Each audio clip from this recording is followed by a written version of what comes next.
Как будто бы, да, как будто нормальная хуйня. Давайте. И так как раз у нас как бы время и забьется. Чё-то на прюхе.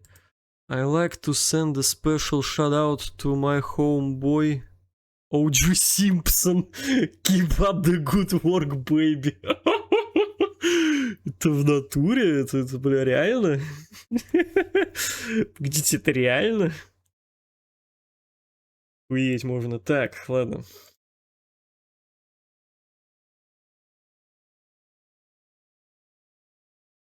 Так,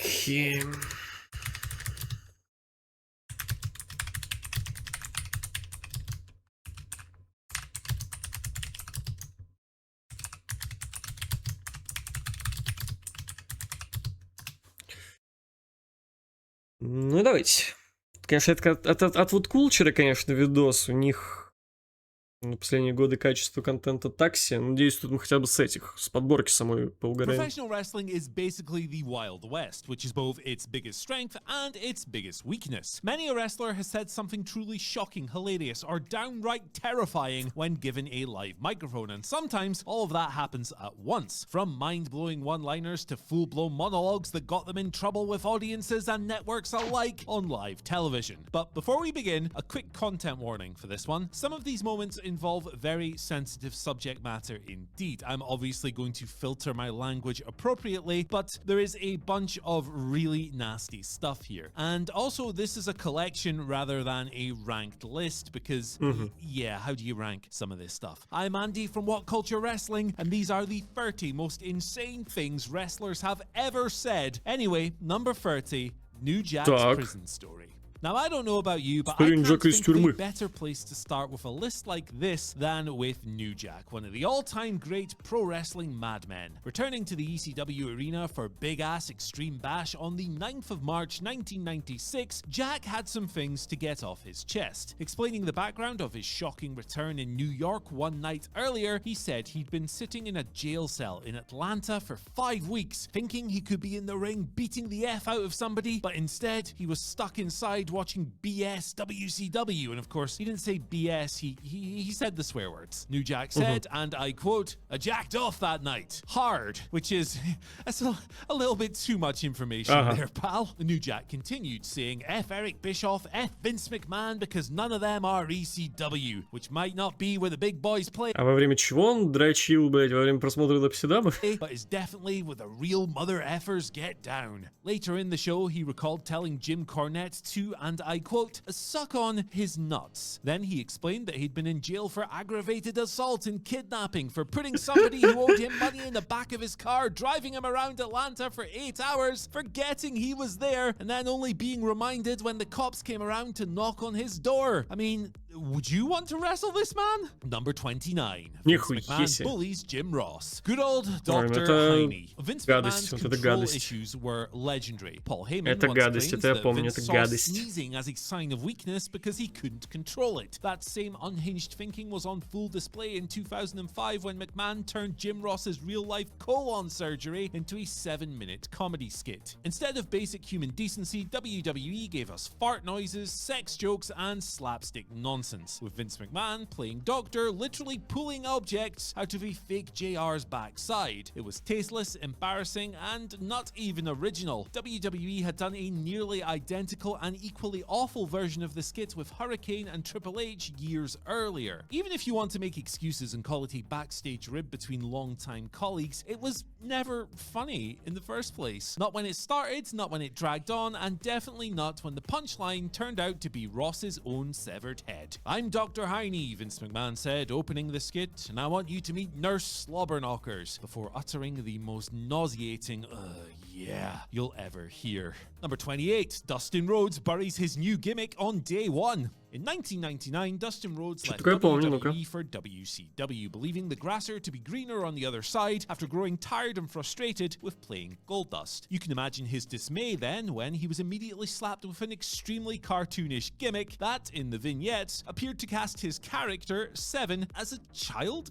catcher? Permitted to kill the gimmick dead despite the initial outlay, Nihуя. Dustin, in his very first appearance as Seven, tore it to shreds, explaining that he'd left WWE for gimmicks like this and he only wanted to be himself in WCW. Dustin continued. He said, "But the powers that be came to me and said, Dustin sucks, Dustin is boring, so I'm here now, I stand before you. Oh, my new name is Seven, by the way. They've dressed me up like Uncle Fester to play trick or treat all year long. Powers that be, what you can do is take gold dust and shove it up your ass. You can take this silly looking thing, Seven, and shove it up your ass." Burying the gimmick on night one? Yep. That'll do it. Number 27, Enzo Да. Amore buries entire rosters. Enzo Amore became a persona non grata in Не помню. WWE by the time of his 2018 dismissal, but at one point he was so good on the microphone that he was deemed the answer to a self-made problem, that being saving the cruiserweight division. Enzo did this not by being a great cruiserweight wrestler, but basically by killing every single person in the division on the microphone with a single line. Here's a sample of what he said about his peers. Tony Nese, you've got more abs than you do brain cells, you schmuck. Noam Dar? Noam Dar? Same goes for Garden Gnome, I'll kick you across the lawn. Jack Gallagher, what's up, teacup? You dress like a 1930s paperboy. Brian Kendrick, you look like a hobo. You'd make more money sitting outside the arena begging for change than you would stepping in the ring, because I got zero dimes for you. In response, the victims of the verbals equally infamously did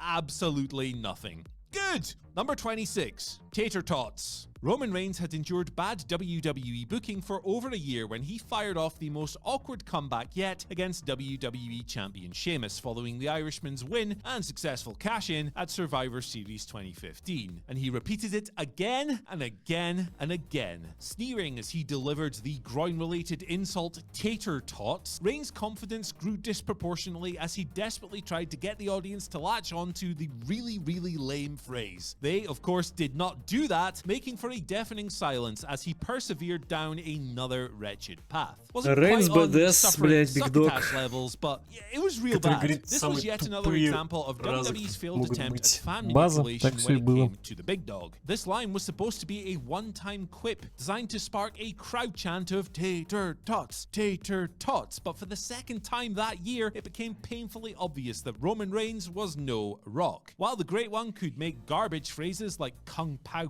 Bitch, Boots to Asses, and Cookie Puss work, Reigns needed to endure another 5 years of creative hell before finding wrestling nirvana. Number 5, Jeremy Piven makes a bad time even worse. The old adage around promos used to be that you had to hit all the details of what you were actually promoting: the opponent, the venue, the date, and in modern times, the name of the show. Enter Jeremy Piven, aka Entourage's Ari Gold, and the cursed time known as Я Raw's помню guest эту хуйню, host да. era. Most of the special celebrity guests that turned up on Raw between 2009 and 2010 had little to no understanding of WWE's product, yet they were granted excessive screen time in segments they were almost always the weakest part of. Piven's now infamous Summerfest blunder was embarrassing, but no more so than the rest of his painfully awkward performance on the August 3rd, 2009 episode of Raw, which included a disastrous partnership with Ken Jeong that only made matters worse. What was once the biggest pay-per-view of the summer was now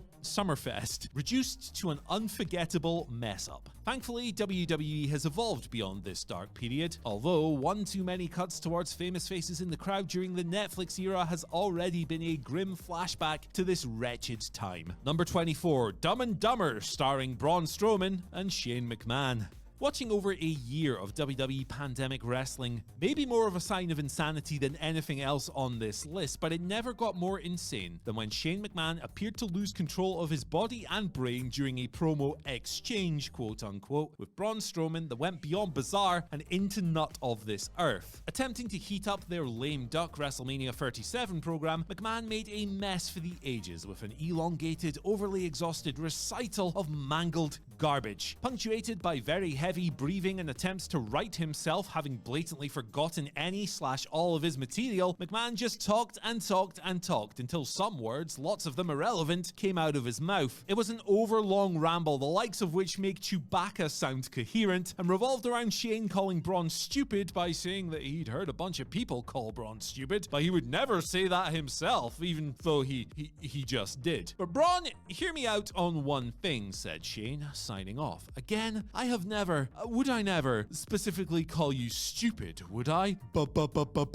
Braun? A confusing and depressing disaster, Shane had made the story totally unsalvageable, save for the inevitably insane back bump that he took in their cage match blow-off. Number 23, Scott Steiner scorches the earth underneath his feet. Scott Steiner's reputation as a no-nonsense, unhinged powerhouse was well established before swapping his mullet for a bleached buzz cut, but it wasn't until his reinvention in 1998 that fans got to see the full extent of his unfiltered rage. By 2000, WCW was in complete freefall, but Steiner was thriving in the midst of a major push. His fury reached new heights on the 7th of February episode of Nitro when he turned his wrath on Ric Flair in a verbal annihilation that took the entire company down with the Nature Boy. Unleashing a blistering tirade, Steiner blurred the lines between storyline and reality. He mocked Flair as, and I quote, a 53-year-old man with more loose skin than a Shar-Pei puppy, and then took aim at his extravagant lifestyle, suggesting that instead of spending money in limousines and Learjets, you should have fixed your crooked yellow teeth. In a moment of stunning candor, Scott outright buried WCW on their own live broadcast as well. He ranted about fans switching over to see Stone Cold Steve Austin instead, then delivered a fatal blow, calling 16-time world champion Ric Flair an ass-kissing, butt-sucking bastard who belonged in WCW because WCW sucks. Amazingly, Steiner faced zero consequences for this. Number 22. The Cody vs. Coda. The 19th of January 2022 episode of AEW Dynamite was something of a course correction, one designed to address the barrage of complaints following the previous week's disastrous episode. The solution was swift and effective. A more streamlined show delivered relatively clean finishes, logical storyline progression, and reinvigorated feuds. Apart from whatever the hell was going on in the Codyverse, that is. Cody Rhodes launched into a rambling promo that somehow touched on WWE, NXT, The Elite, Jay Lethal, Ricky Starks, FTR, Red Dragon, Brody King, and despite saying he'd been told not to, CM Punk. Only after all of that did he get round to addressing his actual opponent, Sammy Guevara. And even then, that was only for 2 minutes that nobody remembered because of every other shot he'd fired in the promo. That was a shock, I didn't see that coming. Shifting between shoot and work, babyface and heel, Cody's delivery was as captivating as it was completely absurd. But fans in AEW had grown so tired of him by this point that they didn't know where they were at with the American Nightmare in any sense, and the only reactions came from increasingly incendiary lines. Number 21. CM Punk shoots on one of his own, instantly regrets it. CM Punk was relying on the support of his Chicago faithful on the All-Out 2022 Go Home Dynamite, and that required him to look credible, when a single heckler took him out of his game and out of the Windy City's good books at the same time. Recapping his recent foot injury, Punk talked about pulverizing the bones in his foot and getting 16 screws and 3 plates put in to fix it. So far, so fine, until he heard a lone heckle that sounded an awful lot like the words Colt and Cabana. Punk's response? Well, he said, which real quick is 16 more times than this fat guy has ever gotten screwed in his life, trying to shut down the heckler. This is, of course, somewhat less inflammatory than the things he said after All Out, of course, but we're gonna leave that one alone for this video. Number 20. Hulk Hogan buries his own belt. By constantly feeding Hulk Hogan's ego in 1993, Vince McMahon orchestrated one of the most deflating moments in WrestleMania history by allowing the Hulkster to swoop in and pin new WWE champion Yokozuna seconds after a controversial win over Bret Hart. Had the fans seen what Hogan would end up doing with the title in Japan later on, they would have been even more furious. Less than a month after his power play, Hulk wrestled the Great Muta and completely disrespected the WWE Championship in a clear attempt to cozy up to new paymasters in New Japan and position himself for an IWGP Heavyweight title run. In a pre-match promo, Terrible Terry dismissed the Winged Eagle as a mere stepping stone. He doubled down in a post-match press conference, calling the prestigious belt nothing more than a toy and a trinket or ornament on a Christmas tree. Naturally, Hogan didn't have to atone Человек to держит anyone этот пояс, beyond a single говорит, job это to give ступенька, the это еще gold хуйня. back in June, and he didn't end up making a Охуенно. live TV appearance between his title win and the loss to Yokozuna. Number 19. Stephanie McMahon shoots on Charlotte Flair. In 2016, Charlotte Flair was truly coming into her own, delivering a string of thrilling in-ring performances while serving as the face of WWE's newly revived Women's Championship. Her partnership with Father Rick initially added to the act, with the Nature Boy stationed at ringside to solidify Charlotte's status as a dominant force. But as Charlotte's reign progressed, cutting ties with Dad was the next logical step in establishing Charlotte as a ruthless heel. What she didn't anticipate was being humiliated by the most ruthless figure in company history, Stephanie McMahon. Stephanie took center stage in a Raw backstage segment, tearing the Queen to pieces simply because she could. With no provocation whatsoever, Steph labeled Charlotte a spoiled, selfish, self-important brat and ordered her to step back and shut her mouth without even allowing a response. There was no logic to Stephanie's outrage, no history, no rivalry, and no match to build towards. The entire moment existed for only one reason: to remind Charlotte Flair and everybody else watching who really held the power in WWE. Number 18, Vince McMahon threatens to give his son an effing beating. Cast your minds back to the 22nd of February 2016 Monday Night Raw opening segment. Vince McMahon found his WrestleMania card savaged by a roster ravaged by injuries, which hit just about everybody on his top slate, and there was an alarmingly small number of major matches lined up for a card that he was trying to fill a stadium with. Vince's solution was one that his character had to pretend to despise. A returning Shane McMahon skipped onto the stage back from 7 years in the wrestling wilderness and all the way into a Hell in a Cell bout with The Undertaker. This ended up being an unlikely ticket seller for WrestleMania. It kind of saved the event in a lot of ways, even though Shane's return to screens would harness more bad than good over the long term. What happened to that lockbox, mate? Where is it? What was in there? We'll never know. Vince knew this, and he captured the future frustrations of his audience with one jaw-dropping line. He said, "I have one last opportunity to give you a fucking beating."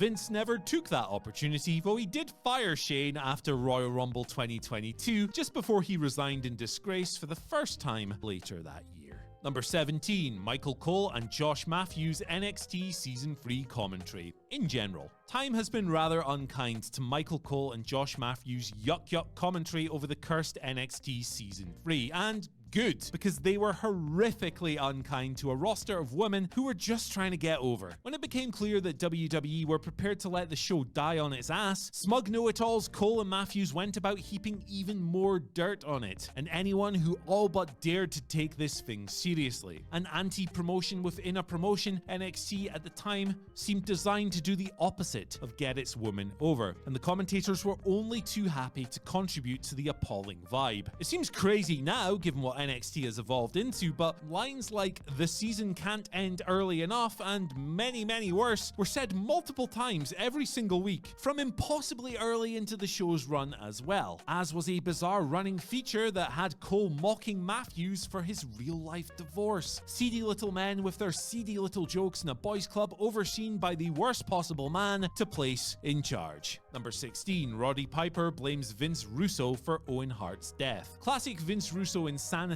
unfolded when Roddy Piper stormed into the early days of TNA, delivering a work-shoot promo that spiraled completely off the rails. Early TNA often trotted out old legends, handing them live microphones to work through their post-WCW trauma, but Piper's segment was on another level. Roddy first used this appearance to shamelessly plug his website and his book, which is fair enough, before turning his fury towards Russo. At first, it played like a standard burial of Russo's on-screen character, but it quickly became bitingly, awkwardly personal. Piper viciously tore into the controversial writer, sneering that TNA was the last place Russo hadn't killed. And then things got dark. Suggesting that Russo had deliberately sabotaged young wrestlers' careers, Piper suddenly dropped a shocking line. "Did you write in my cousin Owen Hart's death?" The audience fell silent, as they should have, and the segment veered into infamy. Predictably, it led nowhere. No match, no real feud, just another week where early TNA looked like a chaotic wasteland, before moving on in search of the next ranting icon. Number 15, Divas are dissed. The 2004 Diva search was little more than an excuse for Vince McMahon and his equally repulsive lackey John Laurinaitis to degrade women for their perverse amusement. Under the guise of a reality TV competition, the remaining contestants were actively encouraged to humiliate each other, all for the pleasure of lecherous old men running the show. And just like most of these rigged contests, several of the losers losers were given jobs anyway. Everybody that had to involve themselves in a Diss the Diva promo battle earned every check they ever cashed. This train wreck of a segment ensured that phrases like "a gap so wide you could drive a truck through it," and worse, much worse, that I won't repeat, were immortalized in Raw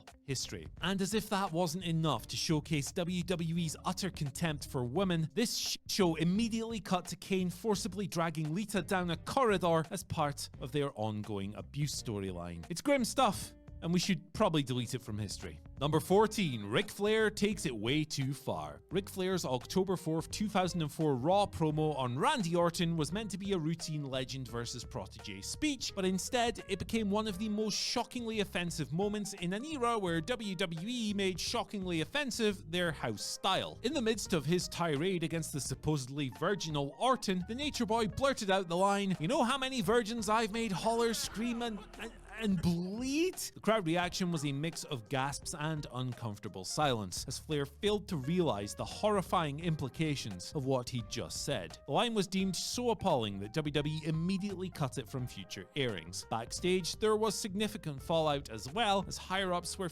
furious over Rick's off-the-cuff remark. While Flair wasn't publicly disciplined, it had been reported that he was strongly reprimanded and warned to keep his promos closer to the boundaries of good taste moving forward. Number 13, Kurt Angle, Bestiality.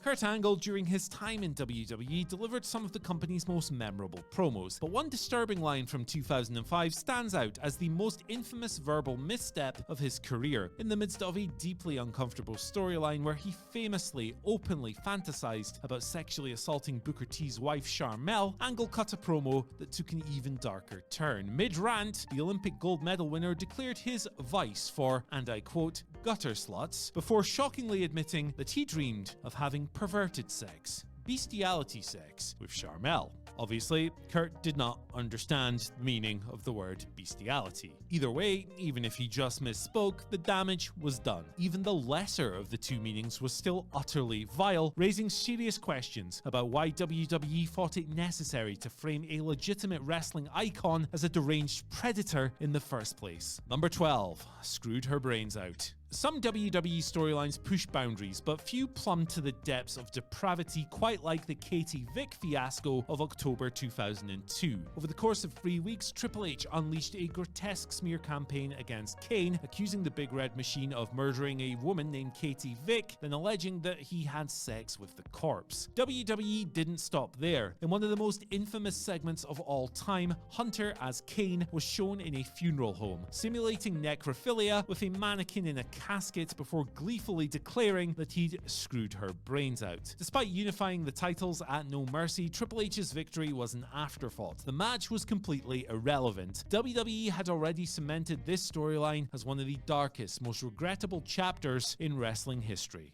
Number 11, Vince McMahon calls Triple H a sex offender. Look, there's not much more to this one, other than Vince McMahon all too enthusiastically screaming to Triple H, his future son-in-law by the way, "Come out here, you R-A-P-I-S-T. Obviously, he didn't spell the word, he said it, but you know, there you go.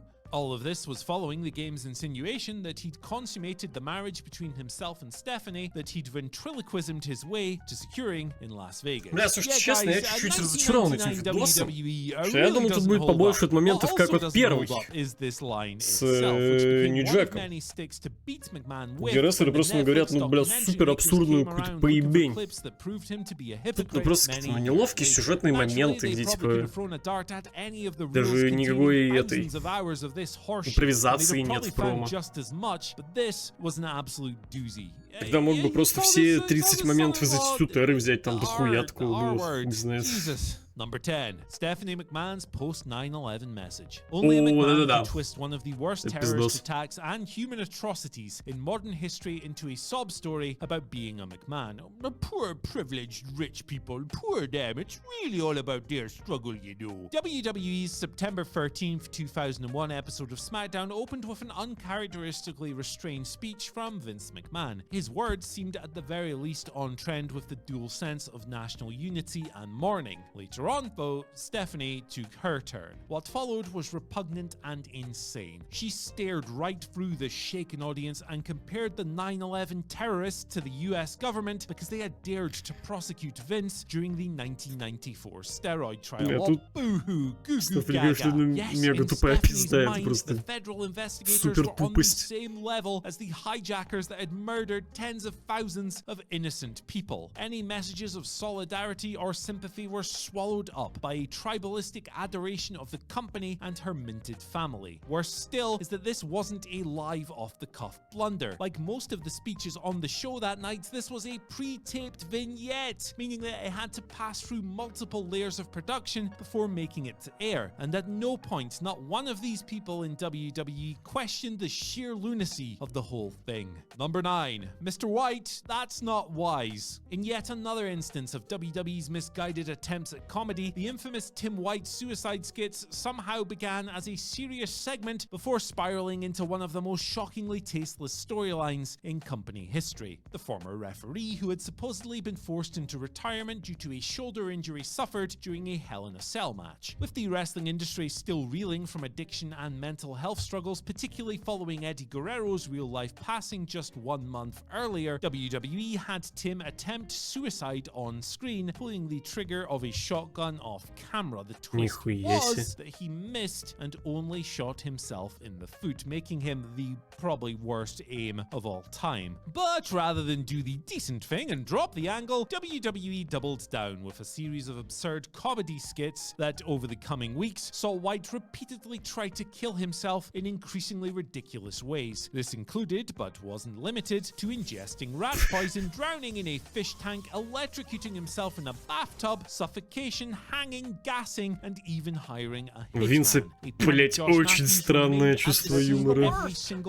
Очень странное. The pantomime with the line, Mr. White, that's not wise. As if to imply that any of this had been before they started rolling. Number 8. Vince McMahon's threat to Paul Heyman. Vince McMahon staunchly defended WWE against moral watchdogs for years, using various defense lines about what they would and wouldn't use, despite increasingly chaotic and controversial storylines. Guns and knives, in particular, were considered no-nos, even if it felt as though the company had been tiptoeing each and every line it set for itself over the years. In 2003, Vince managed to leap clean over one of those lines, hitting all of the flashpoints in a single promo as if he was actively trying to contradict himself. Locked in a feud with The Undertaker, McMahon demanded that new SmackDown general manager Paul Heyman summon the dead man to the show. When Heyman informed Vince that The Undertaker was not going to appear until Survivor Series, Vince flew into an unhinged rage and unleashed one of the ugliest diatribes of his career. McMahon ranted that terrorists were going to burn down The Undertaker's house, and he said that his children were going to be kidnapped. And then he said some stuff about The Undertaker's wife that I'm just not going to repeat, because it's that nasty. After all of this, Vince turned his unflinching fury on Heyman himself, threatening to strangle him to death before firing him. So you're gonna kill him and then fire him. That's a pretty strange sequence of events. The segment was never referenced again, nor has it found its way onto any of WWE's nostalgic highlight reels. And очевидно, блять, Number 7. Jinder Mahal becomes racist. Jinder Mahal's run as WWE champion in 2017 was already a struggle before his feud with Shinsuke Nakamura, which somehow made it even worse. Instead of crafting a compelling rivalry, WWE resorted to tired racist tropes, having Mahal repeatedly mock Nakamura for his appearance and his accent in segments that felt both outdated and needlessly defensive. "You always look the same" was a line that Jinder uttered, pronounced in such a way that was intended to mock a Japanese dialect. The problem wasn't just that Jinder was being used as a cheap heat magnet, it was that the entire angle hinged on barely coded hate speech rather than any meaningful conflict. Fans weren't booing because they wanted to see Nakamura beat Jinder's ass, they were groaning because the whole thing felt uncomfortable. There was no real sense of good triumphing over evil here. Instead, we had two performers trapped in a feud that felt more like a corporate obligation than a battle for the industry's richest prize. And also, I want to say, poor Jinder. He was the one made to recite these lines. Yeah, no word on how much he pushed back on them or whatever, but they weren't his own. He had these forced on him by just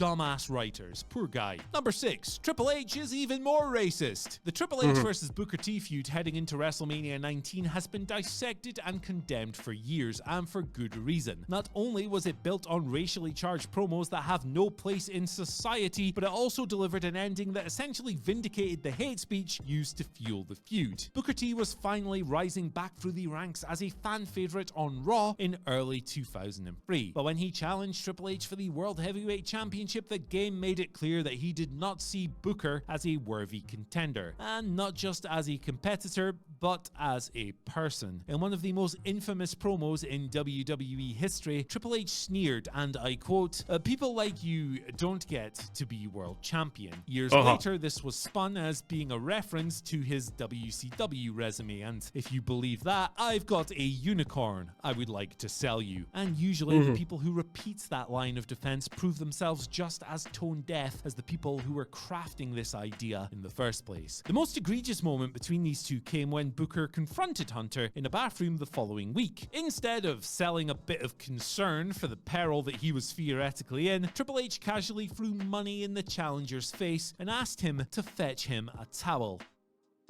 It was outright discriminatory, played as just another heel move, and it was immediately brushed aside. Number 5. Jerry Lawler goes low with Goldust. Jerry Lawler's venomous promo aimed at Goldust ahead of their King of the Ring 97 qualifier remains one of the most scathing and uncomfortable segments in WWE history. As Lawler looked down the lens, his seething disdain pierced through the screen and into the souls of the audience, and he delivered a tirade so blisteringly offensive it's painful to revisit. Opening with a derogatory jab, Lawler referred to Goldust as, and I quote, "our sissy friend," immediately setting the tone for a promo that would rapidly escalate into deeply ugly territory. He then went from insult to outright slur with a line that feels even more disgusting when viewed through the lens of today than it did back in 1997. Going further, Lawler targeted Goldust's real-life wife, Terry Runnels, calling her the biggest gold digger in Georgia, before cruelly referencing the company's daughter Dakota, saying she could have been called Target because I heard everybody in Atlanta had a shot at it. Jerry Lawler was never one for good taste, and here you go. Here's the worst of him. Number 4. Vince McMahon makes Trish Stratus bark like a dog. He also made her cry, and he made her apologize for things he told her to do, and he made her get down on her knees, and he made her strip, and he made her stop, and then he made her leave. With everything we now know about the allegations of sex trafficking and abuse against Vince McMahon and WWE, moments like his degrading treatment of Trish Stratus on WWE television take on an even more disturbing weight. At the time, it was seen as just another example of Vince's unchecked ego running wild in really misogynistic ways. This was it at perhaps its most egregious at the time, but it was still just another example. It was tasteless, exploitative, and utterly unnecessary. Yet McMahon likely justified it as a way to generate heat for his eventual comeuppance at WrestleMania X7. In hindsight, it's not hard to see this as another glimpse into a man who, off-screen, allegedly manipulated and controlled women in far worse ways. What was once written off as just a storyline now looks far more like a reflection of an abuse of power that extended well beyond WWE's scripted world. Number 3. Vince McMahon uses the N-word. Vince McMahon did this, speaking backstage to John Cena at Survivor Series 2005 in a glowing endorsement of his babyface top star, and in service of a visual gag with Booker T in the seconds that followed. Vince McMahon did this. In the grand scheme of things, it might get lost when reviewing some of the things Vince did without even remotely caring about the people who could have been impacted as a result, but he did it, flippant reduction and all. It was a second that may as well have lasted a lifetime, and thanks to the internet, it will be available no matter how much cutting and clipping goes on at Netflix or on the WWE Vault YouTube channel. And 8 years earlier, with seemingly even more twisted motivation, Vince took his time shaming himself, WWE, and his entire organization in front of his own cameras. Number 2, Vince McMahon drills a grieving widow. One of WWE's darkest Да, days became yet это another жуть вообще, stage for пиздец, Vince это McMahon's мерзость. ruthless exploitation as he callously used a grieving widow for a live television let-off just 24 hours after her husband's death. Just before Bad Blood in Your House had gone live, a somber McMahon informed the audience that Brian Pillman had tragically passed away earlier that day. The pay-per-view proceeded, handling the tragedy with a sort of quiet dignity for the era, and it was a sentiment that carried over onto the following night's episode of Raw with a traditional 10-bell salute. Then everything turned utterly impossibly grotesque. McMahon announced that Brian Pillman's wife, Melanie, would be interviewed live later in the broadcast. With a cold detachment, Vince forced a grieving mother to process her unimaginable loss on air. Melanie, understandably in shock, struggled to form coherent responses as Vince pried into how she would cope financially and how the children had reacted to their father's death.